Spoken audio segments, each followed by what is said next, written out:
kami menyandarkan diri kepadamu ya Tuhan. Saatnya bagi kami untuk bersama-sama membaca dan merenungkan firman-Mu. Roh Kudus kiranya menolong dan memampukan kami untuk dapat memahami kebenaran firman-Mu yang akan membekali kami di dalam meresponi panggilan Tuhan di tempat ini. Berfirmanlah kepada kami ya Bapa, kami menyambut dengan penuh ucapan syukur dalam nama Tuhan kami Yesus Kristus. Amin. Silakan duduk.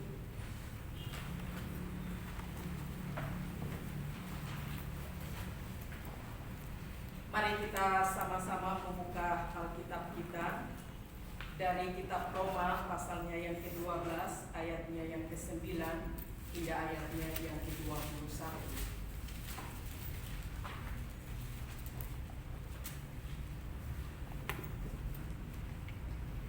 Roma pasal 12 ayat 9 hingga ayatnya yang ke-21.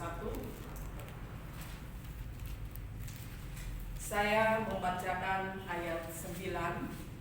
Bapak, Ibu, dan saudara-saudara membacakan ayat 10 silih berganti hingga ayatnya yang ke-21.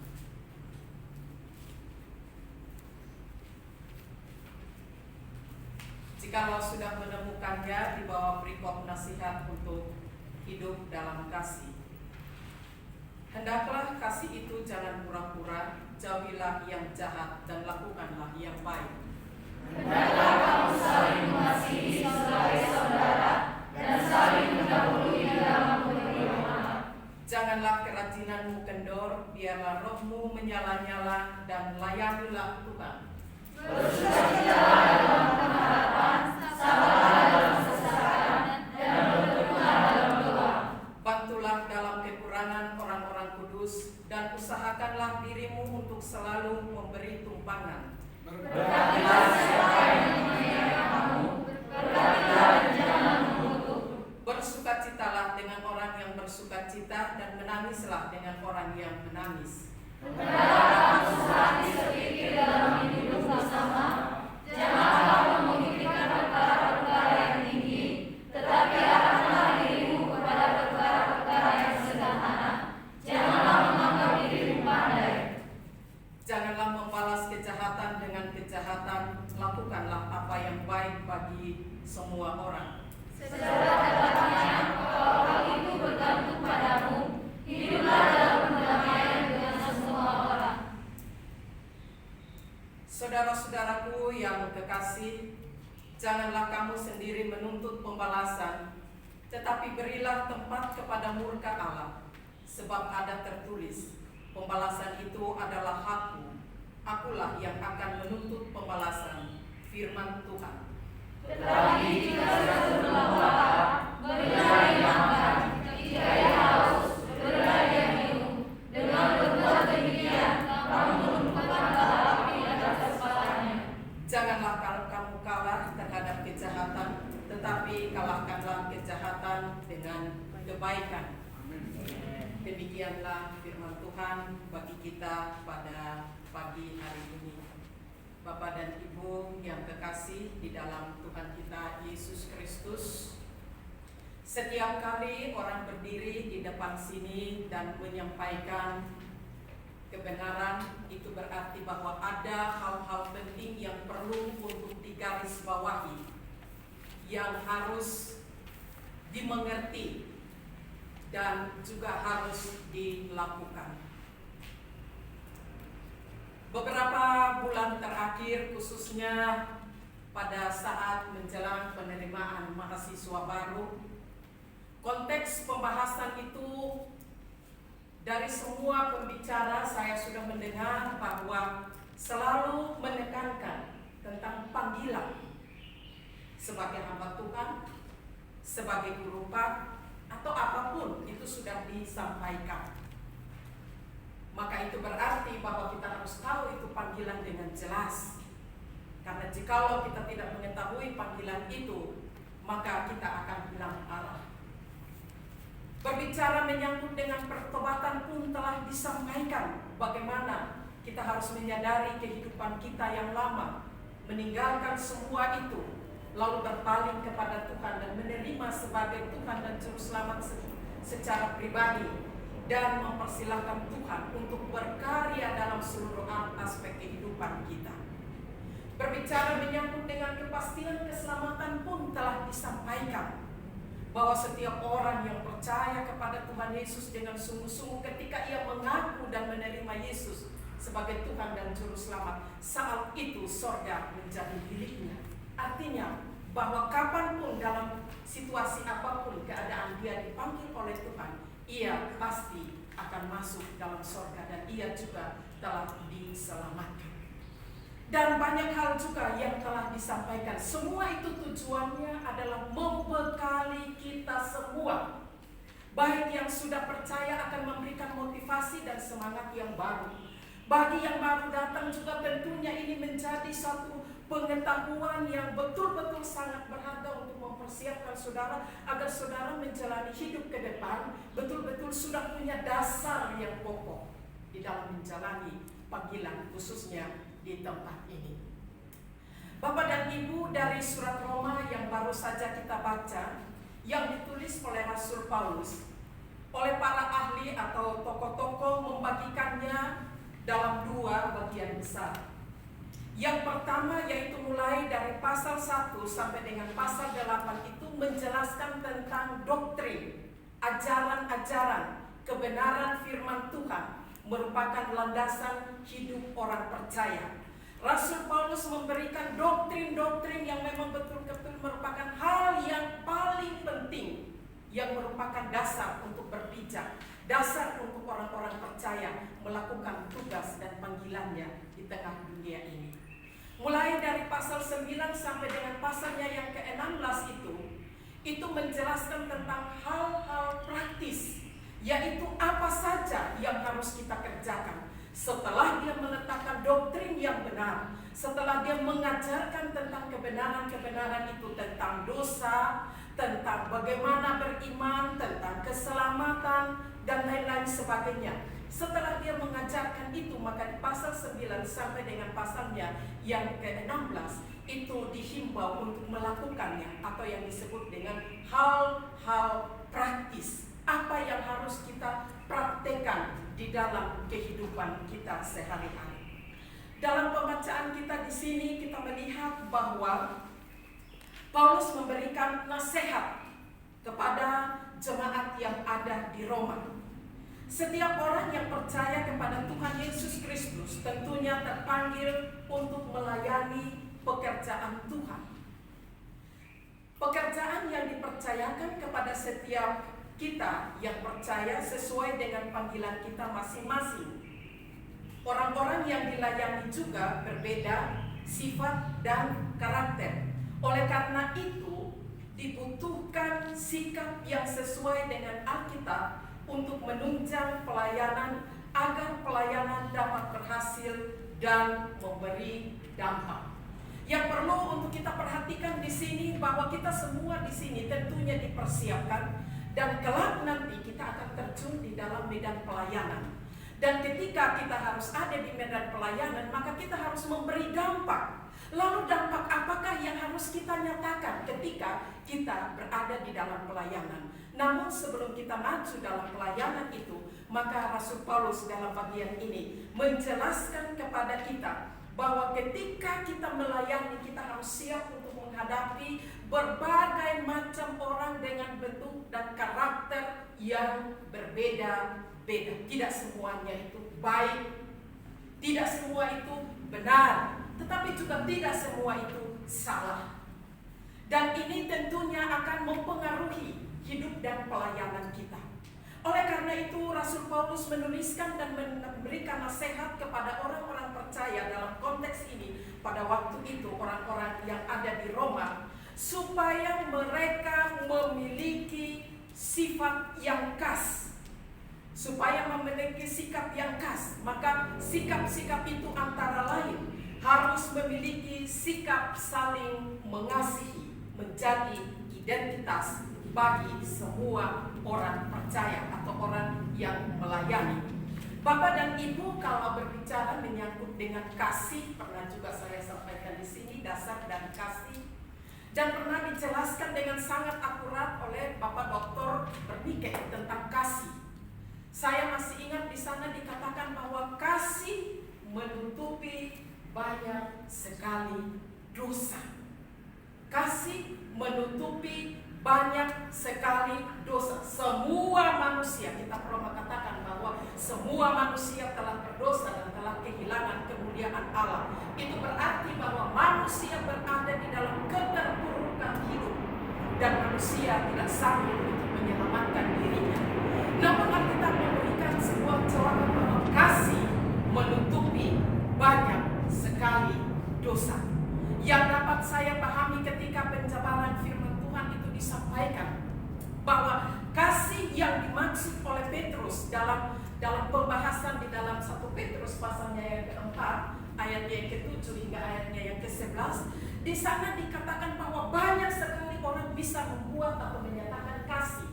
Kasih itu macam-macam. Kasih karena dia suka, dia melakukan itu. Kasih karena dia mendapatkan sesuatu, dia melakukan itu. Berbagai macam motivasi. Tetapi yang dijabarkan di sana tentang kasih menutupi segala dosa itu kasih yang berbeda. Kasih yang tidak pernah dilakukan oleh manusia, yaitu kasih Kristus. Kasih Kristus itu dinyatakan ketika manusia sementara mengkhianati dia.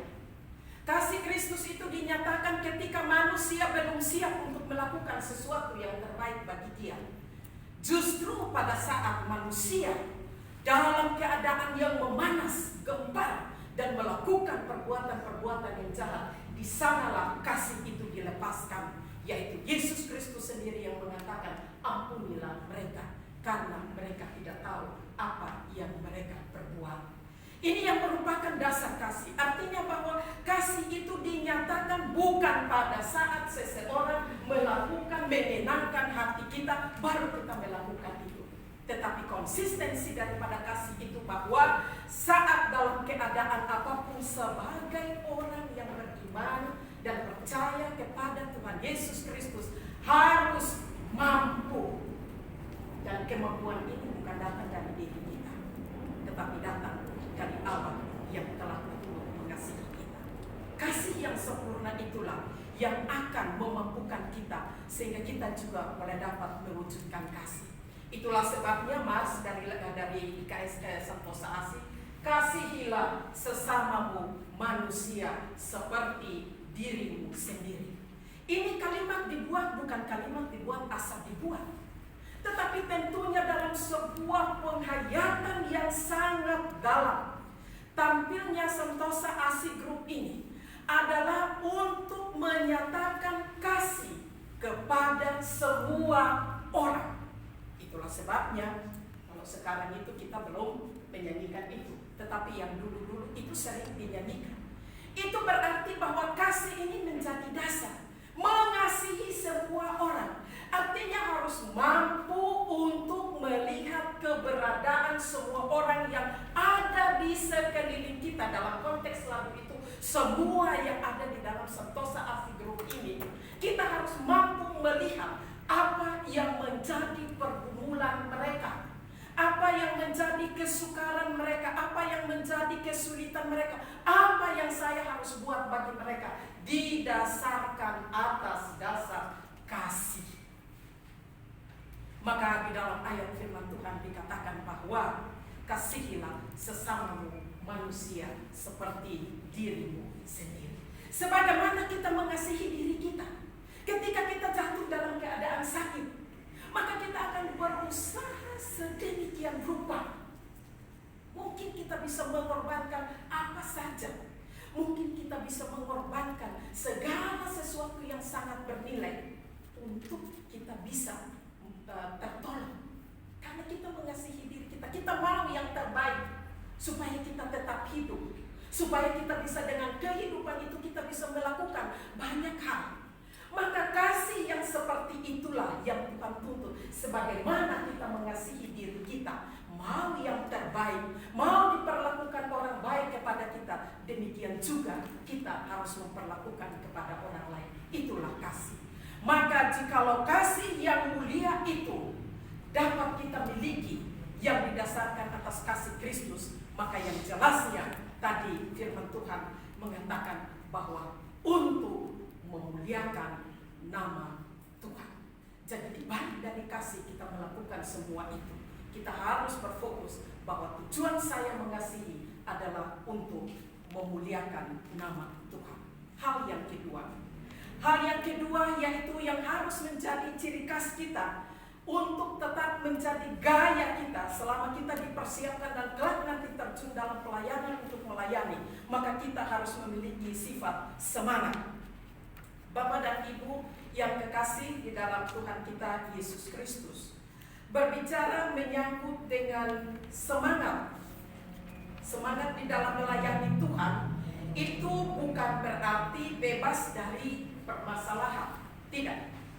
Namun semakin melayani dengan baik, maka semakin banyak rintangan yang datang dari dalam keluarga, dari jemaat, baik rekan-rekan sekerja. Oleh karena itu kita harus sadar ada rintangan dan halangan, maka sikap yang harus diambil adalah tetap bersemangat. Semangat merupakan bahan atau daya penggerak di dalam kehidupan kita. Bapak dan Ibu yang kekasih, lagu katakan ada di dalam Alkitab juga, tetapi juga disairkan melalui lagu. Hati yang gembira adalah obat, tetapi semangat yang patah itu mengeringkan tulang. Tulang itu adalah kekuatan yang bisa membuat orang berdiri dan bisa untuk melakukan apa saja. Ketika hampir 20-30 tahun yang lalu saya dalam pelayanan di Kalimantan Barat, ternyata ketika kami sudah dipersiapkan, saya mengambil satu keputusan untuk pergi untuk melayani. Saya berpikir bahwa nanti di pelayanan saya akan buat banyak hal. Ternyata waktu kami tiba di tempat pelayanan pada waktu itu sekitar tahun 89 itu, waktu turun dan kami naik kapal laut lalu turun sampai di Kalimantan Barat, ternyata apa yang terjadi Bapak Ibu, mau naik ojek pun susah dan kami selalu berjalan kaki, GL kata orang Dayak, goyang lutut. Sudah jalan kaki harus pikul lagi tasnya.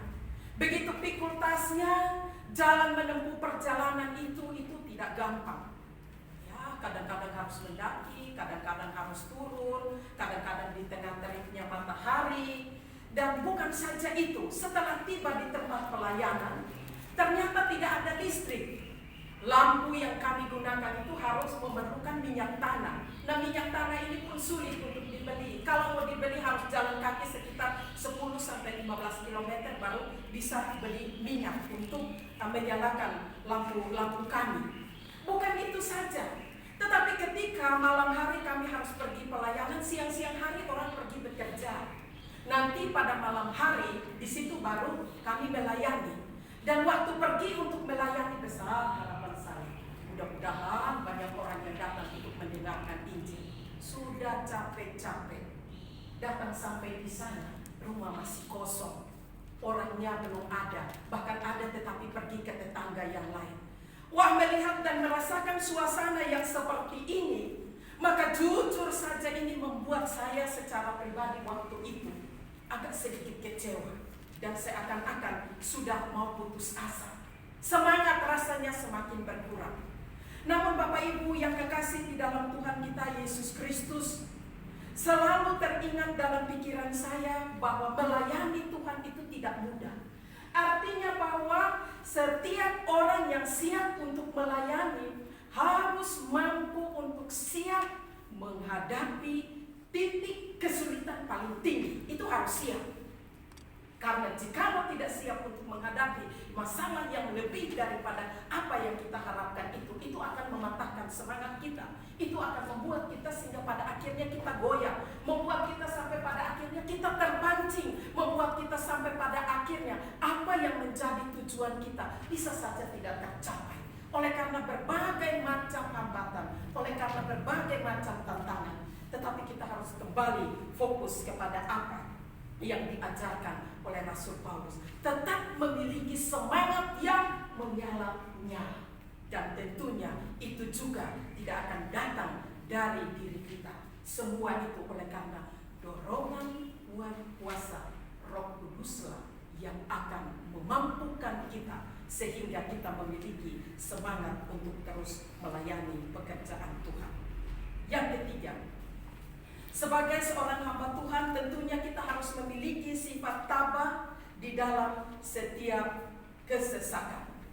Bapak dan Ibu yang kekasih di dalam Tuhan kita Yesus Kristus, ketabahan ini seringkali ada yang tabah, ada juga yang tidak. Itu harus diakui. Tetapi bagian firman Tuhan ini mengingatkan kepada kita bahwa itu harus. Saya sendiri pernah mengalami hal yang demikian. Ketika berada di masa-masa yang sukar dan sesak itu rasanya tidak ada jalan keluar. Rasanya sepertinya sukar dan sulit. Namun saya teringat pernah saya membaca sebuah buku yang menjelaskan tentang bagaimana proses hidupnya pohon aras itu sendiri atau pohon korma. Ini memberikan sebuah inspirasi kepada saya. Bahwa pohon korma itu kita tahu bahwa ketika kita lihat tumbuh batangnya itu sangat kuat. Daunnya itu sangat rimbun. Dimanapun dia berada atau dia hidup di tanah yang gersang sekalipun dia akan tampil beda dengan ciri-ciri yang tadi. Burung-burung bisa datang untuk berlindung di bawah pohon itu. Orang yang berjalan atau para musafir yang jalan di padang pasir ketika lelah begitu lihat pohon aras itu maka mereka merasa senang karena mereka bisa berteduh di bawah dan memberikan kenyamanan. Namun satu hal, ketika pohon ini mau ditanam di padang pasir itu, maka itu tidak ditanam sembarang saja. Tidak seperti benih yang kita tabur tumbuh, tidak. Tetapi ini jenis pohon ini ketika mau ditanam itu harus digali pasir yang sangat dalam. Setelah itu biji daripada pohon itu harus dimasukkan dan waktu dimasukkan itu bukan hanya tutup begitu, tetapi harus ditutup dengan pasir lalu ditekan kuat-kuat, bahkan diambil benda yang keras atau batu yang besar untuk menutup tanaman itu. Pikirkan saja ketika tanaman itu harus tumbuh. Maka ketika jenis tanaman ini atau biji ini harus bertumbuh, maka dia akan berusaha sedemikian rupa sampai pada akhirnya mengeluarkan tenaga yang ada di dalamnya. Dan pada akhirnya dikatakan bahwa ketika saya lihat di videonya, maka ketika dia tumbuh itu ada suatu kekuatan besar yang mendobraknya sehingga batu itu terangkat lalu dia bertumbuh. Bapak dan Ibu di sini memberikan kepada kita sebuah gambaran. Ketika kita berjalan menyerahkan diri mengiring Tuhan Yesus Kristus dan mau melayani Tuhan itu tidak mudah. Siap-siap untuk menghadapi yang namanya kesulitan dan kesukaran. Kadang harus menangis. Ditegur oleh ibu asrama untuk kebaikan, mempersiapkan merubah karakter kita, melawannya setengah mati. Enggak mau.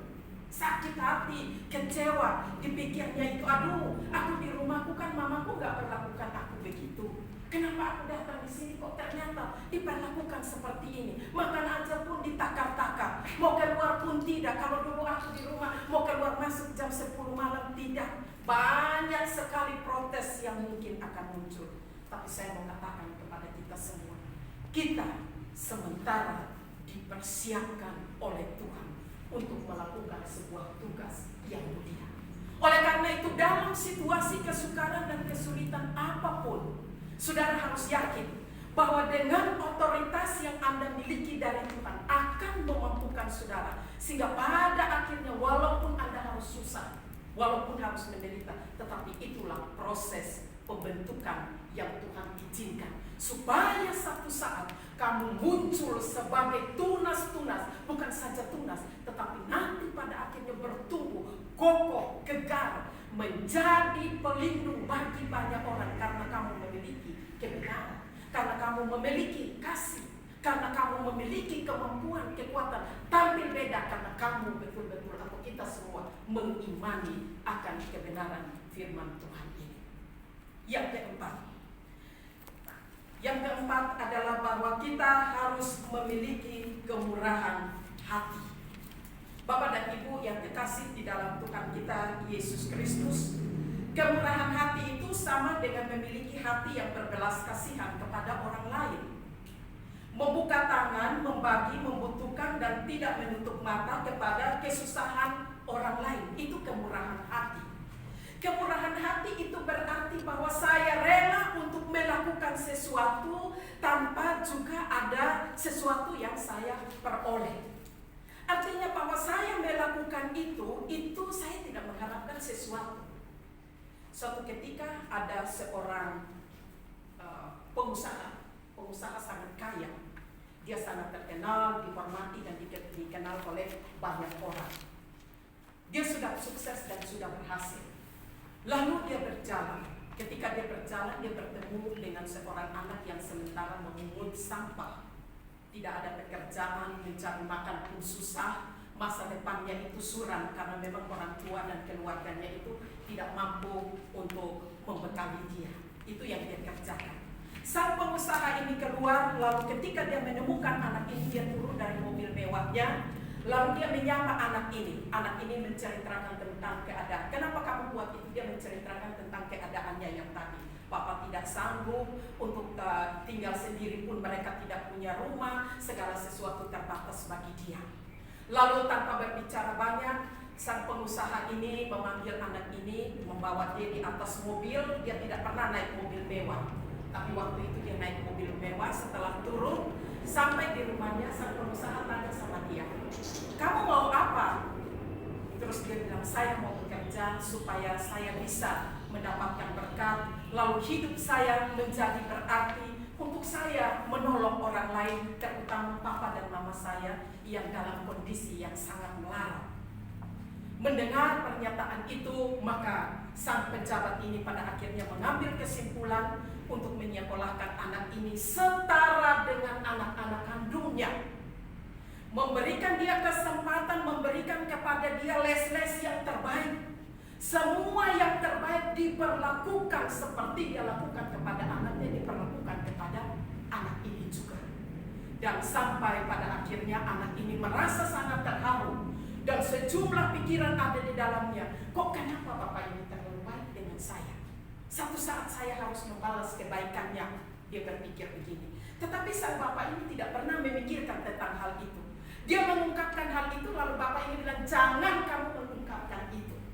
Karena bukan itu yang aku maksud. Aku hanya mau supaya apa yang menjadi cita-citamu, satu saat engkau berhasil dan engkau harus menjadi berkat. Itu yang aku mau. Setelah itu dia sekolah, dia tamat, dia keluar, dia pulang, dia kasih tahu mamanya, mama, aku tinggal di rumah mewah. Mama, aku diperlakukan seperti ini. Sekarang aku sudah sekolah, aku mau mengambil lagi dokter, dan setelah itu baru aku berkarir. Mamanya kaget, bilang, kenapa lebih baik kamu pulang saja, kita tidak sanggup untuk membalas itu, kata mamanya. Bapaknya pun demikian, karena merasa tidak mampu. Lalu pada akhirnya anak ini kembali dan melanjutkan studinya. Semua perjalanan peristiwa di dalam kehidupannya dia simpan baik-baik di dalam benak hatinya. Dan ketika dia tamat, dia berpikir, apakah yang harus saya buat kepada sang majikan ini? Ternyata majikan ini tidak mau untuk menerima balasan apapun daripadanya. Dan ketika dia menawarkan sesuatu balasan, sang majikan ini menghilangkan jejaknya, tidak bisa untuk ditemui. Pada akhirnya dia berpikir bagaimana caranya. Dalam kurun waktu yang cukup lama, ternyata dia mengetahui bahwa sang majikan ini akan datang di daerahnya. Maka anak ini sudah mulai membangun lingkungan di mana dia berada, masyarakat yang ada di sana juga dia mampu memberikan contoh. Istilahnya dia menjadi magnet. Di mana anak ini berada, semua orang datang, dan ketika orang ini datang, dia melakukan semua itu berdasarkan kasih. Satu ketika sang pejabat ini datang. Waktu dia dengar untuk pejabat ini datang, maka dia mempersiapkan segala sesuatu yang sangat baik. Bahkan dia membuka karpet merah untuk menyambut sang majikan ini. Majikan ini tidak tahu. Dia sudah mempersiapkan segala sesuatu dengan baik, sistematis, rapi, teratur. Dia menyambut sang majikan itu. Waktu dia datang, majikan ini lihat, kok kenapa ini anak? Wah, ternyata ini anak melakukan sesuatu kepada saya. Kenapa kau buat saya sangat istimewa buat saya? Dia katakan, Bapak maaf, saya melakukan ini bukan sekedar menyenangkan hati Bapak, tetapi saya melakukan ini oleh karena dorongan kasih saya, tahu persis Tuhan memakai Bapak sehingga pada akhirnya saya bisa jadi seperti ini. Ini tanda ungkapan syukur saya kepada Tuhan yang saya mau nyatakan melalui kehidupan nyata. Itu yang dilakukan.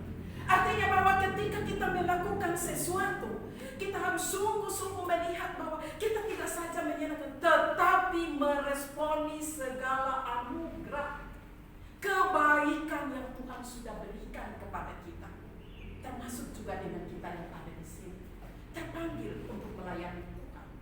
Maka segala sesuatu yang Tuhan persiapkan kepada kita, kita gunakan dengan bebas. Kita boleh tinggal dengan aman, kita boleh makan tepat waktu, kita boleh belajar dengan baik, dosen-dosen yang berkualitas yang dipersiapkan, bahkan juga kemampuan sumber daya, sumber dana, dan menjadi pergumulan berat kita. Kita tidak bisa melakukan itu. Tetapi jikalau itu tersedia bagi kita, bagaimanakah sikap kita? Sikap kita mestinya menyambut dengan penuh ucapan syukur. Bukan saja mengucap syukur ngomong, tetapi kita harus menunjukkan bahwa kita melakukan yang sesuatu yang terbaik. Yang simpan saja, menjaga kebersihan, taat peraturan, belajar dengan giat, sungguh-sungguh hidup mau memberi perhatian satu dengan yang itu, hal-hal praktis yang Tuhan mau untuk kita nyatakan. Walaupun kecil dan tidak dimengerti, tidak dilihat oleh orang, tetapi justru hal-hal yang seperti itulah yang akan menyenangkan hati Tuhan. Dan seperti itu juga lah yang dilakukan oleh Tuhan Yesus. Waktu Tuhan Yesus datang, dia tidak pergi ke rumah para pejabat, tidak pergi kepada orang-orang terpengaruh, tetapi justru dia memberi perhatian pada orang-orang yang tertinggal, orang-orang yang terabaikan, orang-orang yang lemah. Di sana dia melenyapkan sakit penyakit, menolong orang sehingga orang memperoleh kelegaan. Dan itulah tugas kita di sini. Tapi sampai pada titik ini, kita betul-betul harus menyadari bahwa ada sesuatu yang harus kita lakukan. Bapak dan Ibu yang dikasihi, masih banyak sekali kalau kita membaca dari surat Roma ini. Tetapi bagian yang belum terjabarkan ini mungkin akan menjadi perenungan kita masing-masing untuk kembali menggali dan merenungkan. Karena Rasul Paulus telah meletakkan sebuah doktrin yang tepat. Berdasarkan doktrin itu dia mau untuk kita mempraktikannya. Dan untuk mempraktikkan itu tentunya hanya berdasarkan kasih yang sempurna. Semangat di dalam mengerjakan dengan mengandalkan Tuhan itu harus menjadi prioritas. Ketabahan di dalam melayani merupakan hal yang luar biasa. Tetapi jika kita tabah, itu menjadi suatu keunggulan bagi kita. Dan yang terakhir, kita dalam melakukan segala sesuatu, lakukanlah didasarkan oleh belas kasihan dan kemurahan Tuhan yang telah kita lakukan. Nyatakan itu sebagai rasa ungkapan syukur kepada Tuhan. Maka jikalau kita memiliki ini, sikap yang seperti inilah, maka kemanapun saudara pergi dan saudara berada, itu akan menunjukkan kualitas kita sebagai hamba Tuhan. Tuhan memberkati kita semua. Shalom. Shalom. Pak Jonas, kau kan depan sini di sampingnya. Nah, itu maju ke depan. Sini aja, ya. Kau patut duduk. Shalom. Shalom. Terima kasih Ibu Kasih. Memang bahwa kita mengutamakan apa? Mengutamakan apa? Yang kedua, mendahulukan apa? Yang ketiga, pilihannya pilih.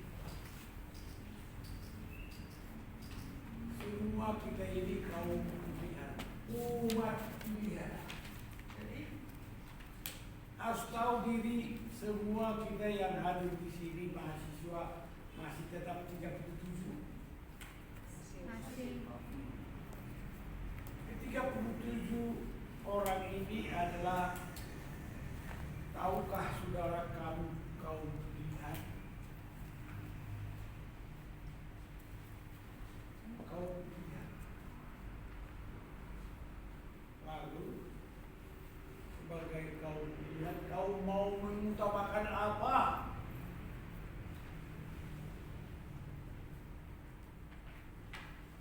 Kau mau mendahulukan apa?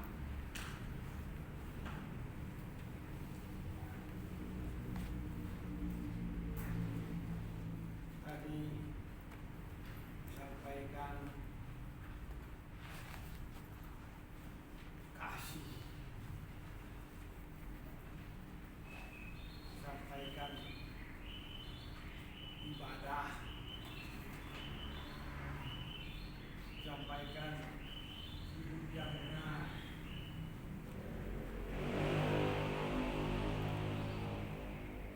Itulah yang kita utamakan.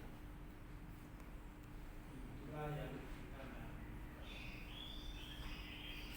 Mengapa kita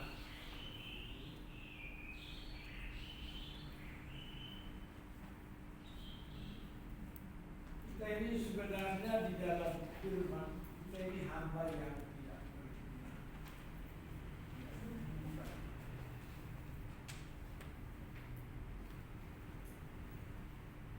Apapun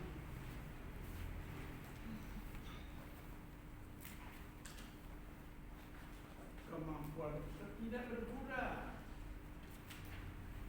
Hamba yang tak berguna.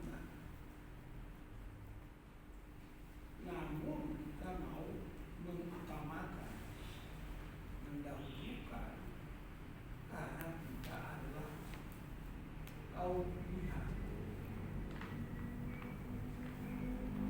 Jadi ada satu harga yang Tuhan taruh di dalam hidup kita. Ada suatu harga yang Tuhan taruh dalam hidup kita.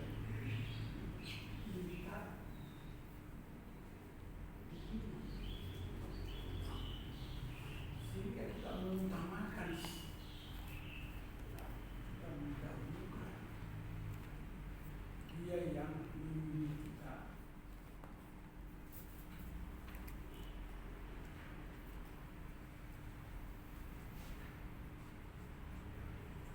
Bagaimana supaya kampus kita ini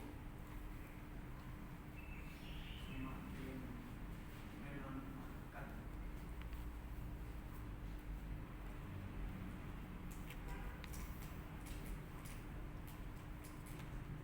Sesuatu yang Tuhan kehendaki. Tuhan menghendaki sesuatu dari kampus kita ini. Maka kita mengutamakan apa yang kita utamakan.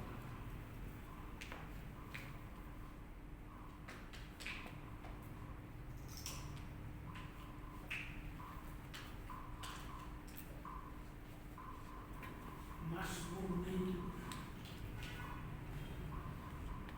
lucu dan liburan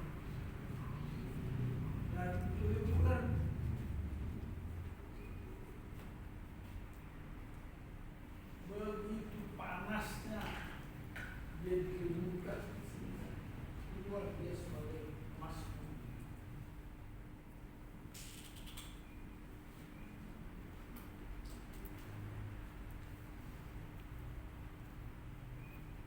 Maka semua kita itu memfokuskan harkat kehidupan kita supaya kami keluar seperti Mas Murni.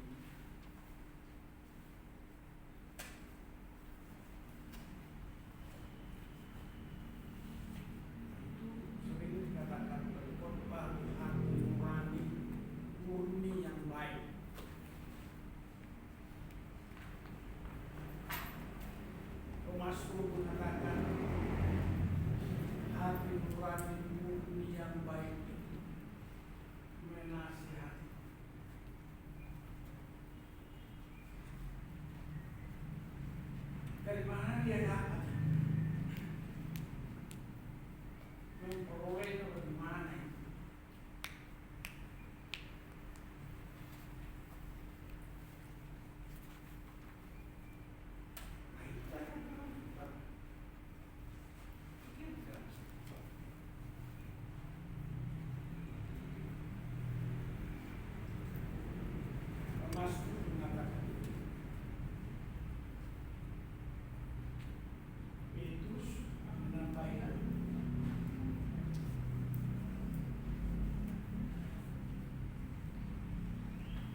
fokusnya sudah makin tahu kita. Makin tahu kita bahwa di mana asalnya dan dulunya tahu kita. Tahu kita. Nah, makanya kita mengutamakan dia, mendahulukan dia.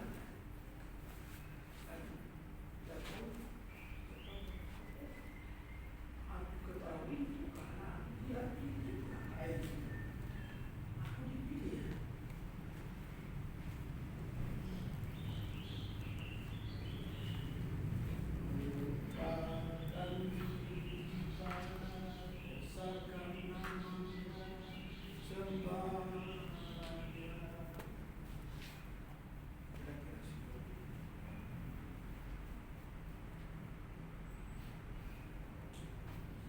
Bukan aku lagi, bahkan mati itu adalah untuk bagi pada segala sesuatu yang aku alami, yang kamu anggap sampai. Karena apa? Dia melihat kejauhan itu dia lihat seperti Abraham dia duduk bawa pohon terbanting, dia memandang jauh ke depan, ada bayang-bayang 3 orang lagi. Makin dekat. Belum sampai dia, oh dia tahu.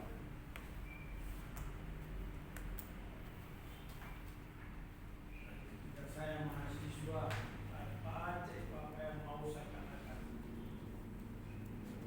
Pandang jauh, pandang jauh sama-sama tapi nampak. Luar biasa. Saya sendiri nggak tahu. Sampai hari ini aku nggak tahu. Tapi semakin hari semakin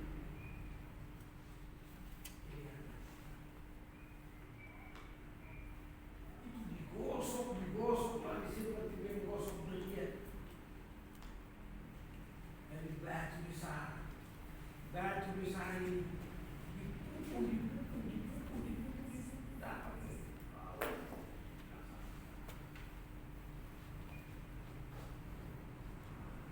sampai kita boleh bernyanyi sinar kemuliaan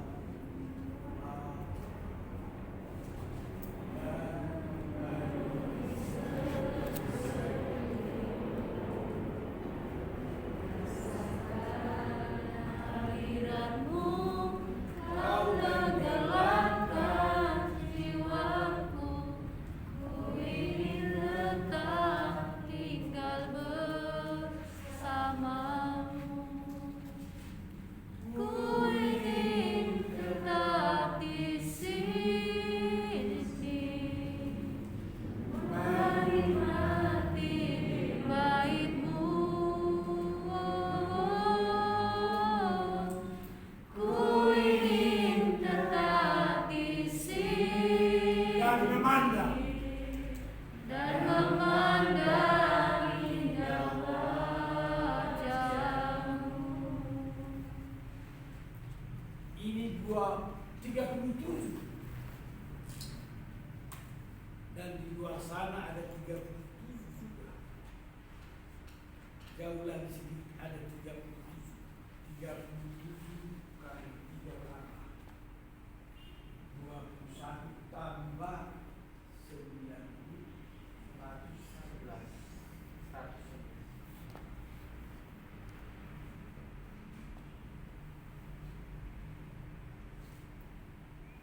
Komunitas Injili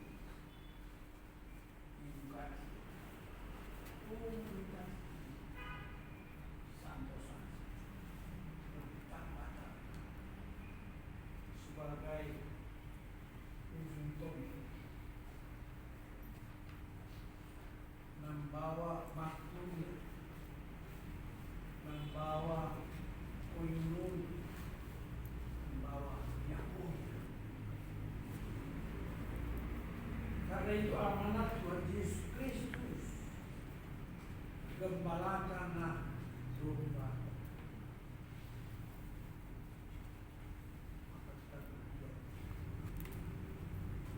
Bergiat-giatlah selalu dalam pekerjaan. Amin. Sampai di sini